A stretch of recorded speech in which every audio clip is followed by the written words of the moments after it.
everyone, this is Lomi, and today we're looking at the next step in my customization project. There's actually not too much to do here, so it'll be quick.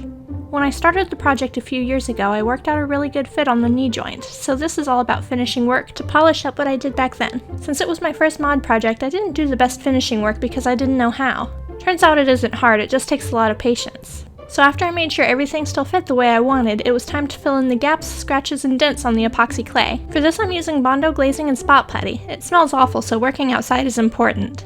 This putty usually comes out separated and it needs to be stirred before using. It kinda reminds me of ketchup. Applying the putty is pretty simple. Since it's thin, all you have to do is rub it onto the parts wherever you've done modification work. I always apply it in a bigger area than what I think I need. I rub the putty into the dips and dents with a popsicle stick, then lay them on a piece of scrap wood to dry. The putty is permanent since it's meant for automotive repair, so if you use it, make sure you don't get it on anything. Sanding is the only way to get it off. One of the hands has a few deeper pits, so I use a toothpick to poke putty all the way down into these, just to make sure they're completely full. Then I cover the whole reshaped ball joint with putty. It takes about 3 hours to dry, then we can go right to the next step, which is sanding. I prefer to do wet sanding because it controls the dust, which keeps my respirator from clogging up as fast. The putty releases fumes as you sand it, but they aren't as bad as when it's wet, so having the vent on and the windows open is enough to get rid of the fumes. The dust means it's still important to use a respirator. When doing customization, I wear my respirator when using any materials that have a smell at all. I get headaches easily from odors, so it's safest and what's most comfortable for me.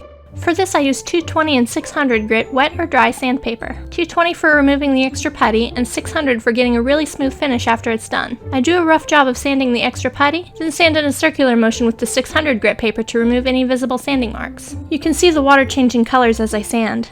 That's all the dust that gets trapped in the water. After the putty is smooth, there's one last thing to do for his knees. Using my Dremel, I carve out the top of the leg's elastic channel, making it big enough to fit an aluminum pipe inside. It takes a few tries to get it just the right size. I leave a ledge inside for the pipe to sit on so it won't fall into his lower leg. This is what will help him stand since I can't use the locking mechanism from his human legs. It braces against the inside of the thigh to hold him upright and keeps the knees from collapsing. I tried a steel rod first, but using that I couldn't move his legs. With the pipe I can actually run the elastic through the middle and slide the pipe up into the thigh piece whenever I want him to sit or kneel. I'll need to suede his knees to be sure he's stable, but that'll be easy to do after painting. For now we can mark the leg mods off as done.